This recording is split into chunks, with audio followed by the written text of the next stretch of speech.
So hindi siya ma-sentro-sentro siguro. Kaya inakyat rin. Ayan. Laki ng truck. Narangan. Ayan mga kababayan. Oh.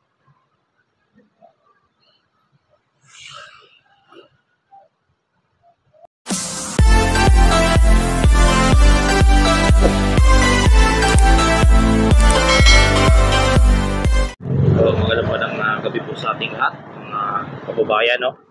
Sa ating mga kababayan sa Luzon, Visayas at Mindanao, at sa ating mga OFW immigrant, mga kababayan. At nandito tayo muli upang magbigay update dito po sa ating NLEX connector, kung saan po ay may ganap po sa gabing ito.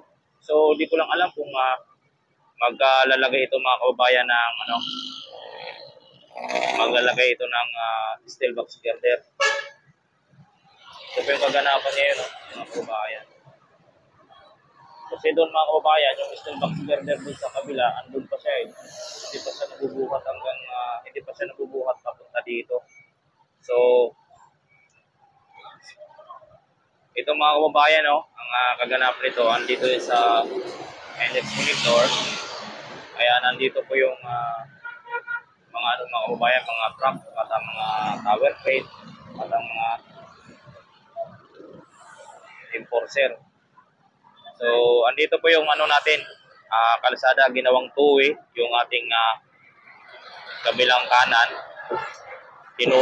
Ginawang two-way siya mga kababayan para magdaan po ang mga sasakyan. Dito po siya umiikot. Oh. Ayan. Dito pong kaganapan niya yung mga kababayan sa gabing ito. So, makikita lang po natin dito, ito, na ayan o, binubuhat yung tubo na bilog. Ayan. Yan lang po siguro bubuhat. Ewan ko lang kung saan po yan ilalagay. Ayan. Ito lang po ang ating kaganapan dito ngayong gabi, mga kababayan. At nandito yung ating mga marshal, enforcer, na nagbabantay dito. So ito, mga steel box girder doon sa may unahan, sinapit natin kagabi sa binuhat, hindi pa nakadugtong. Tapos doon yung inapit natin kaninang umaga, na nakadugtong na steel box girder, hindi pa rin nabubuhat, andun pa rin siya mga kababayan. Pero ang ating mga dito ay mga nakapisto na. Mayroon dito mga nakapisto.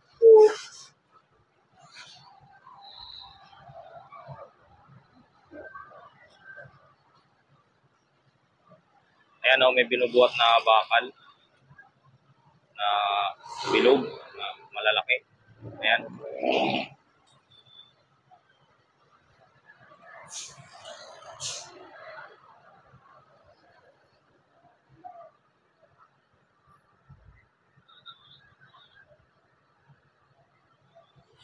Yan po ang binubuhat mga kababayan ng tower crane.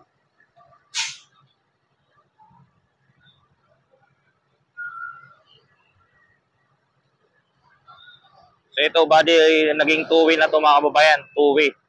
Para at ang kabila sa kaliwa ay sarado. Sarado siya.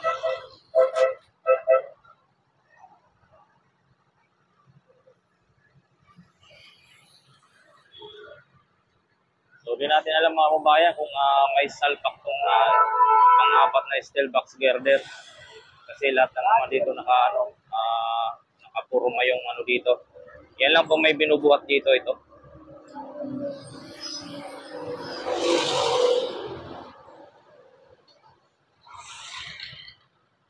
So mga truck na dapat akit din sa on ramp, napapalayo yung ikot nila. Mag-u-turn sila doon sa taas at babalik sila papunta rito para makaakyat.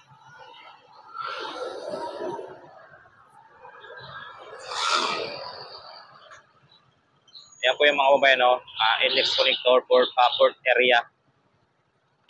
Kaya lumiliko sila, doon sila, umiikot sila doon sa may Bimapa Street. Dahil nga po sa ginawang two-way to dito. Para makaano sila dito mga kababayan, makaakyat ng on ramp. Doon naman sa kabila, may binubuhat din doon yung mga maliliit na precast na concrete. Ito, tubo ang binubuhat dito, mga kababayan.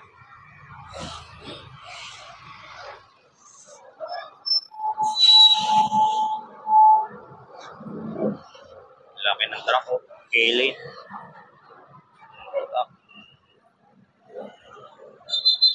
Hindi natin alam mga kababayan kung mag-ano ito ng steel box girder kasi andun lang naman, oh. Isa lang tower crane doon eh. Crawler crane lang na nandun isa. Sa may steel box girder na nabuo na nakita natin ngayong umaga. Ito lang yung may ganap dito mga kababayan, oh. Nagbubuhat nitong tubo. So, subaybayan lang po natin ito mga kababayan. Ito lang po ang ating update sa gabing ito. Dito po sa ating NLEX SLEX connector, mga kababayan. So, isang steel box girder na lang, isang SBG na lang yung salpak. So, hindi pa natin alam kasi ang oras na po natin is, ano na ba oras natin mga kababayan? So, tingnan natin yung oras natin kung ano na ba. Alas 11:55 na po, 11:55 na po ng gabi. So may 5 minutes pa po tayo na umabot ng alas 12. Muna ang ating ayun, nagkakabit na sila mga kababayan na malilit na bakal do sa mga pinagdugtungan ng pinaka-brace ng steel box girder.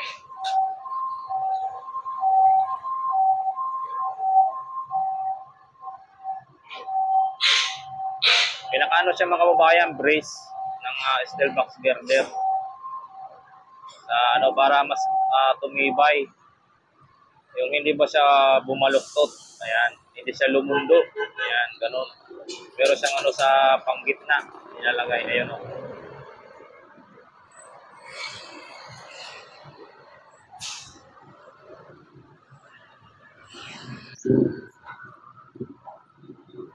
Ayun, oh. Binaba na siya, oh. Tapos dito naman ito, tubo, malaki. Binababa.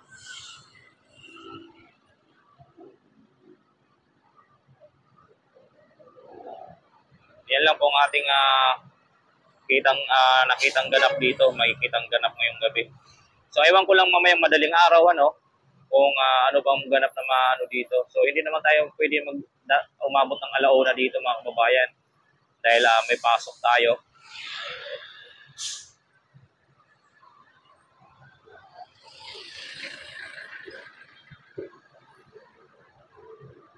Ito yung tubo.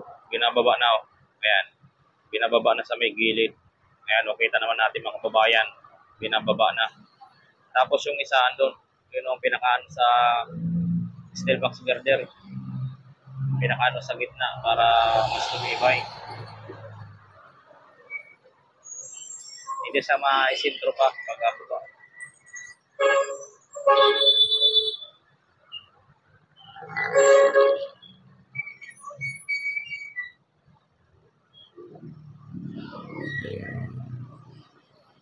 So, yun po ang ating update sa gabing ito mga kababayan. Ayun, oh.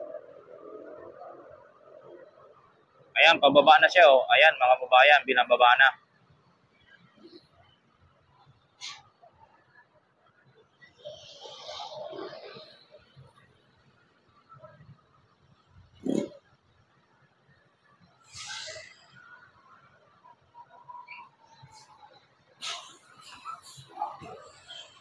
So, nahaharangan lang po ng mga sasakyan pag may mga dumadaan mga kababayan.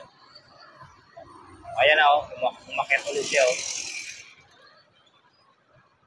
So, hindi siya ma-sintro-sintro siguro. Kaya inakyat rin. Ayan. Laki ng truck. Naharangan. Ayan, mga kababayan, oh.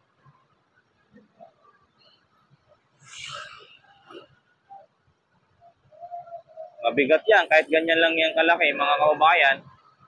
Purong purong bakal. Talagang napakabigat yan mga kababayan. Pag ito ay mahulugan yan, sigurado pisat.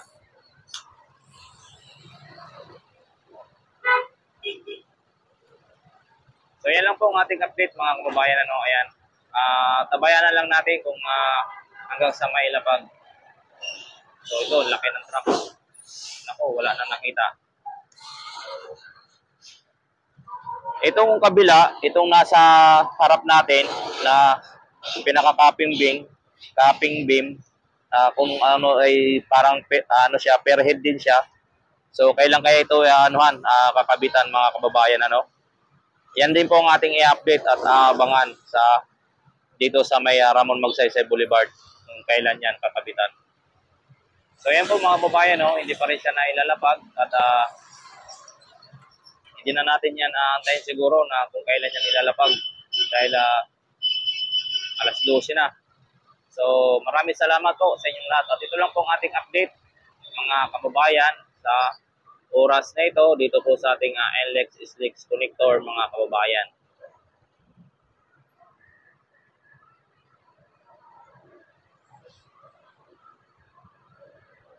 So ayan na po, binababa na siya.